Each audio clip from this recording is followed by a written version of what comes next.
새신교회학교 친구들 안녕하세요. 궁금해 알려줘 붕할 시간이 돌아왔습니다.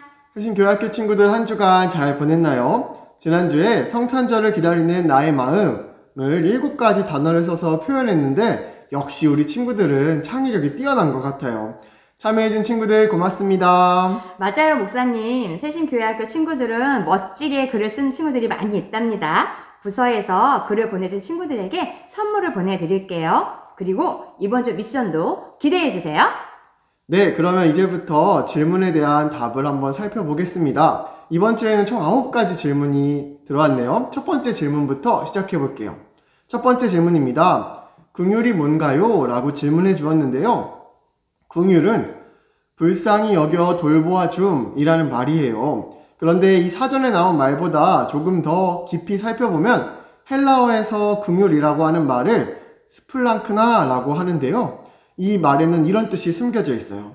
상대방의 처지를 깊이 이해하고 그들의 입장에서 슬픔을 느끼는 공감뿐 아니라 상대방의 어려움을 해결해주기 위해서 구체적인 도움을 주는 것까지 포함하는 것을 긍휼이라고 한다고 해요. 그러니 긍휼은 공감하고 이해하고 돕는 것까지의 실천을 행동을 표현하는 말이에요. 예수님의 긍휼의 마음이 우리 새신교회학교 친구들에게도 가득하게 바랍니다. 네, 목사님. 긍휼이 가득한 우리 새신 친구들이 되기를 기도합니다. 두 번째 질문으로 갈까요?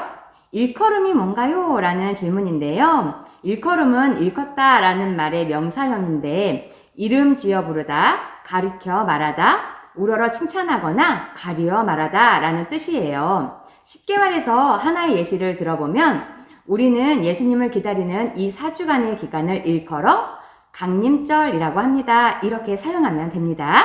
네, 전도사님 예시를 들어주니까 너무 쉽게 이해가 되는 것 같아요. 감사합니다. 이어서 세 번째 질문입니다. 강건의 뜻을 알려주세요 라고 질문해 주었는데요. 강건이라고 하는 말은 사전에 여러 한자어가 나오고 뜻도 여러 가지가 나오는데 그 뜻들이 다 조금씩 비슷비슷해요. 대표적인 강건이라는 말은 의지나 기상이 굳세고 건전하다 라는 의미로 사용이 되고요. 몸이 건강하고 튼튼하다 라는 의미로도, 그리고 말을 할 때 바른 말을 할 때 망설이지 않고 한다 라고 하는 뜻에도 강건이라는 말을 사용한다고 합니다. 갈렙이라고 하는 사람을 보면서 나이가 많아도 당당하고 건강하게 담대하게 땅을 요구했던 그 모습을 떠올려 보면 될 것 같아요. 네, 목사님. 갈렙이 강건하다라고 했던 말이 생각나네요. 다음 네 번째 질문으로 가볼까요? 속량이 뭐예요? 라는 질문인데요. 속량은 몸값을 받고 죄인을 풀어 자유인이 되게 함이라는 뜻을 가지고 있어요. 성경에서 속량은 하나님의 구원을 나타낼 때 쓰는 말이기도 하지요. 또한 이 말은 빚을 탕감해주거나 대신 풀어주는 어떤 사건이나 일을 나타낼 때 쓰기도 한답니다. 네, 감사합니다, 전사님. 이어서 다섯 번째 질문입니다. 봉급이 뭐예요? 라고 질문해 주었는데요. 봉급은 일하고 받는 대가를 말해요. 쉽게 이야기하면 월급입니다. 바로 여섯 번째 질문 갈까요? 왜 아기를 낳는 것이 부끄러운 것인가요? 라는 질문인데요. 나이가 많은 사람이 아이를 가진다는 것을 부끄러운 일이라고 여겼던 당시의 문화 때문이라고 해요. 지금은 그렇지 않지만 우리나라에도 이렇게 생각하는 어른들이 많았다고 합니다.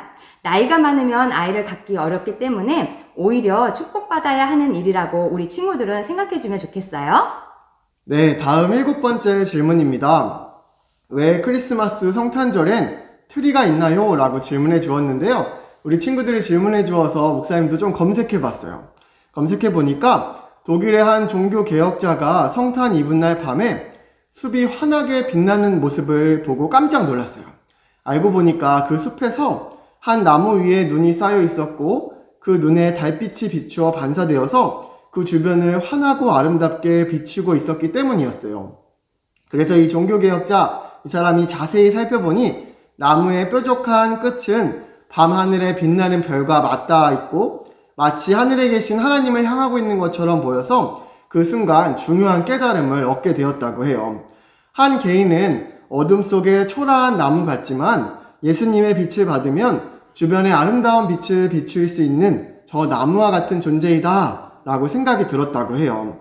그래서 이 사람이 이 깨달음을 잃지 않고 사람들에게 이 깨달음을 설명하기 위해 그 나무와 비슷한 나무 한 그루를 집으로 가져다가 자기 방에 세워둔 후에 흰 솜을 얹어서 눈처럼 꾸미고 달빛 모양의 전구와 별, 촛불 등으로 장식한 것이 크리스마스 성탄절 트리의 시초가 되었다라고 합니다.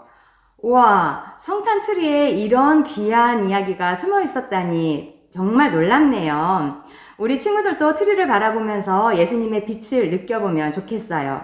8번째 질문입니다. 왜 야곱은 하나님을 이겼다라는 이름을 얻게 되었나요? 라는 질문인데요. 야곱은 형 에서를 속여 축복권을 얻고 도망 나와 오랜 시간이 지난 뒤 다시 형 에서와 만나기로 했지요. 형과의 두려운 만남을 앞두고 가족들을 먼저 보내고 홀로 밤에 기도하기 시작했어요. 그때 야곱에게 하나님의 사자가 찾아왔고 찾아온 사자를 야곱이 밤새 붙들고 씨름했다는 이야기를 우리 친구들도 말씀 교실 시간에 들었지요. 하나님의 사자가 끝까지 붙들고 놓지 않는 야곱에게 결국 축복을 주겠다고 말씀하셨어요.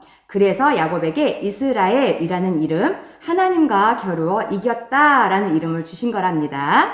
네, 전도사님 감사합니다. 이어서 마지막 9번째 질문입니다. 어린이센터, 청소년센터, 젊은이센터 등은 무엇을 하는 곳이고 어떻게 들어갈 수 있나요? 라고 질문해 주었어요. 이 질문의 답은 먼저 어린이센터는 우리 지난 주일 주보 광고에 나온 함께 자람 쉼센터 광고와 간지를 잘 읽어봐 주시면 좋겠어요. 겨울방학에 시작되는 어린이센터 함께 자람 쉼센터가 이제 시작됩니다. 특별히 어린이교회 친구들은 이 쉼센터에 함께 하면서 책도 읽고 쉼도 얻는 귀한 시간에 참여했으면 좋겠어요.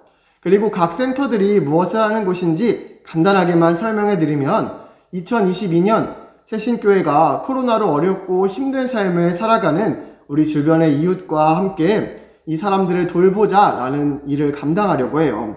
어린이 청소년들에게는 공부와 또 쉼을, 젊은이들에게는 여러 모임과 상담 등 교회의 공간을 교회만 이용하는 것이 아니라 지역사회의 사람들과 이웃들과 함께 사용할 수 있도록 문을 연다 라고 생각해 주시면 좋을 것 같아요. 우리 궁화를 보는 모든 여러분들도 우리 새신교회 센터의 사역과 일정에 관심을 가지고 함께 적극적으로 참여해 주세요. 감사합니다, 목사님. 모든 질문에 대한 답을 다 해드렸어요. 이제 여러분이 기대하고 있는 이번 주 미션을 공개할 시간입니다. 여러분, 이번 주 미션은 성탄트리 종이접기입니다. 어떤 미션인지 궁금하죠? 우리 영상을 통해 함께 만나볼까요?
트리를 만들 수 있다니 정말 멋지네요. 색종이가 없다면 네모난 종이로 만들고 잘라서 해봐도 좋을 것 같아요.